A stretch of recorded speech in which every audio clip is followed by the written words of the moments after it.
Hello and welcome to our watercolor journey. Today we're going to paint this beautiful landscape and we're going to focus a little bit more on the sky this time. The materials used are listed in the description below. Make sure that you have a little bit of gouache or white acrylic with you. The paper is flat on the board and it is sprayed with water, but you can also just dip the brush in water and make sure that the paper is thoroughly wet.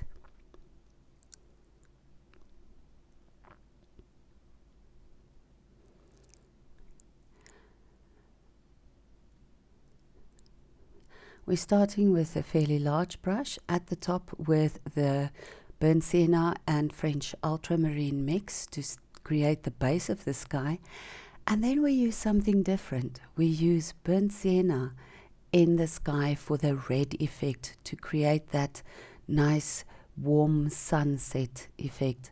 And then the next one is nickel Azo Yellow.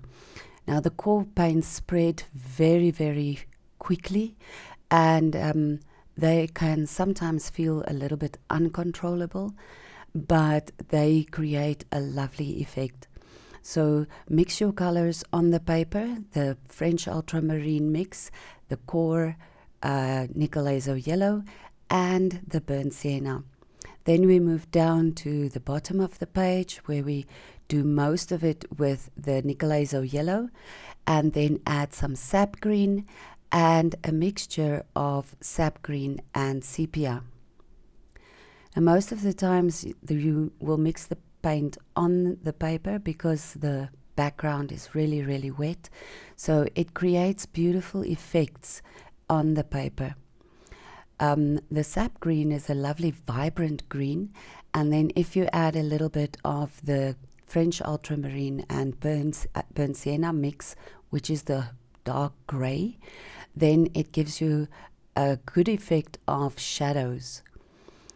Because the paper is so wet, the water flows down and it might seep underneath your tape, so try to wipe it out every now and again. Now once you're done with your background, it's a good idea to tilt your paper a little bit so that there's a more even flow, and it will flow mostly down, and it won't make a problem. You can lift the paper, the water out again with a paper towel. But by lifting and tilting the board, you get a much more even flow, as you can see there.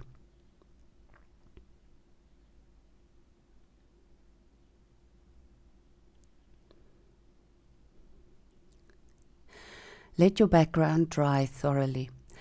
Now you can use the Hake again and wet the sky area. Only the sky area, so only basically up to the horizon line. Don't wet it too much, just give it about one coat, and then you use the dark ultramarine and Burnt Sienna mix again, and now you are going to add your darker clouds to your horizon, or to your sky area, sorry. And just random touches, don't make very distinct lines. Use the side and the tip of the brush to add your little clouds there. And again, because the core flows so much, you sometimes have to guide it so that it doesn't feather too much on the paper. Make sure that you have a few soft lines and a few hard lines, as you can see there on the right hand side.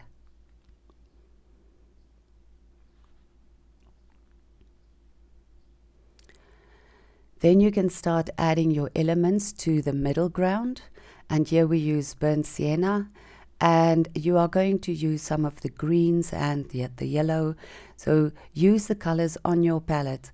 The brown, sepia brown, is there to give you the shadows, and the Burnt Sienna is there to give you the light.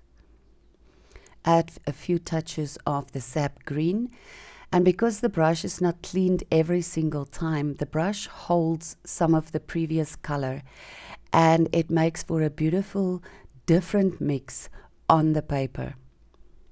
If you use pure color every time, it can sometimes look very clinical, but by not cleaning the brush, you can mix your colors naturally.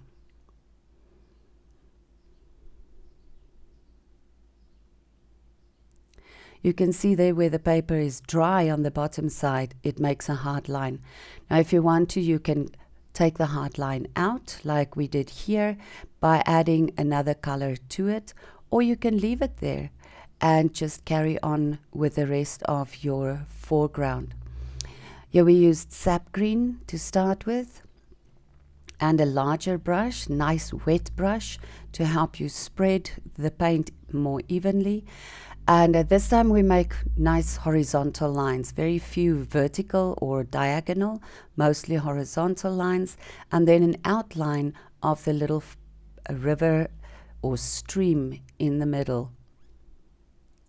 Don't be too precise there again, but take note that it's a lot thinner or narrower at the top and a little bit wider at the bottom to give you that perspective, the depth in your painting. This whole part here is done wet on dry to begin with, but as you carry on, you will add your colors to the wet base that you've created with a green, and again your paint will fuse very nicely to make new colors and variations and depth. You can splatter in a few drops of the brown and the green in there just to give texture.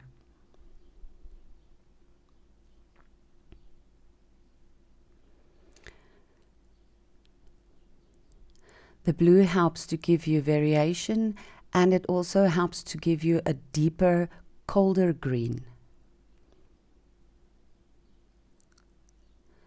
And you don't always need to rinse the brush, remember that.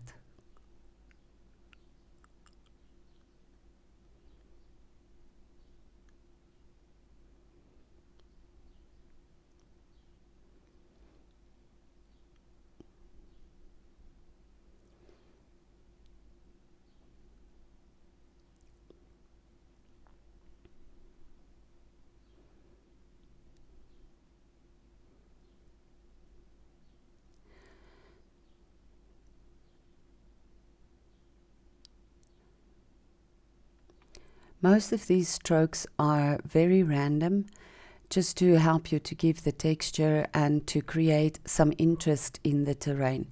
If you make strokes that are too precise, then it will not look natural. And you also need to keep the edges of your stream quite dark to show the outline and to create the shadows there. Splatter in a little bit more of the sepia. It's very wet on the paper, so it will spread. Sometimes if the paper is dry enough, the dots will stay where they are, but if the paper is wet, the dots will spread, and that will create beautiful mixture of colors. You can also splatter in some clean water instead of using salt this time. Just splatter a few dots of clean water, and as you can see there, it spreads very nicely and it pushes the pigment aside so that you have these light spots in your foreground.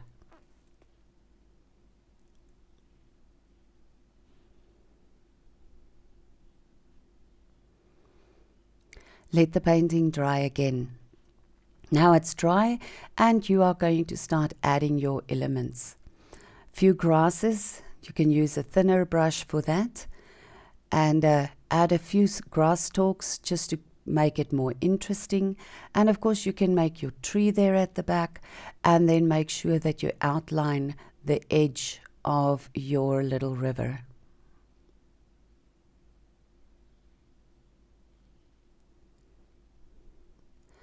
The tree is quite far away, so it's not very detailed, just a few lines here and there.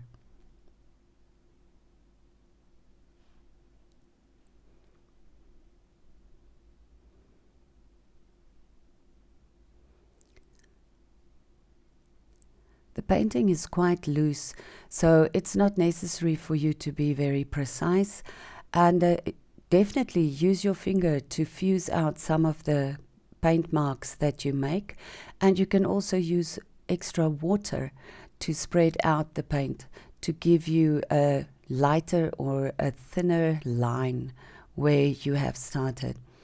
And make sure that you try to use the belly of the brush as well. Don't always just use the tip. The belly can help you to be quite creative when you add the paint. Splatter in some more brown there in the river to give the illusion of a few rocks standing out. And then add greens and yellows and the browns for the grass stalks that's on the edge of the river.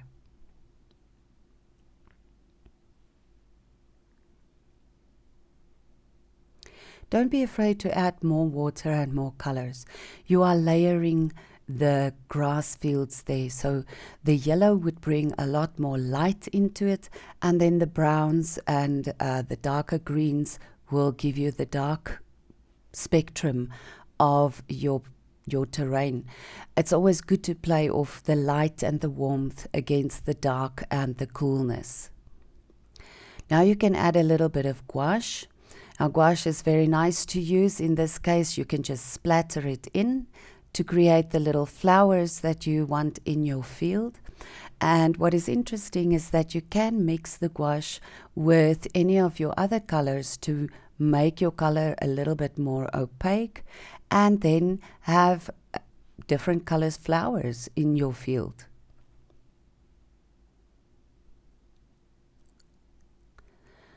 There we mixed it with a little bit of nickel Azo Yellow, and now we have yellow flowers as well amongst the white.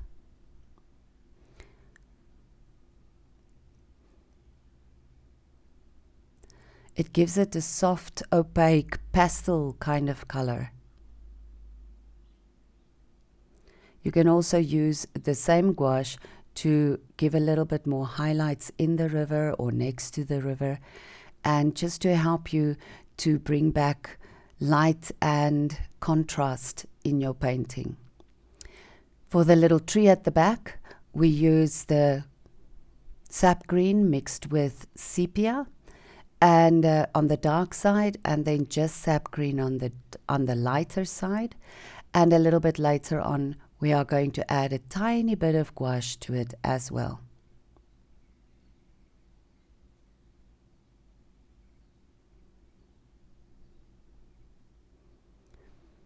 Your fingers are quite handy to spread the paint and to give a little bit of a different texture to it. Now you emphasize the sky and the depth of the sky by adding a few birds there.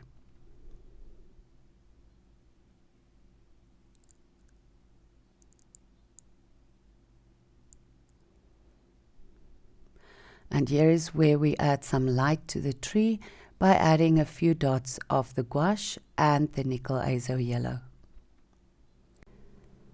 Thank you so much for watching and joining us. And please like and subscribe and leave us a comment. And we would like to hear from you. Have a very nice day. Vaya con Dios.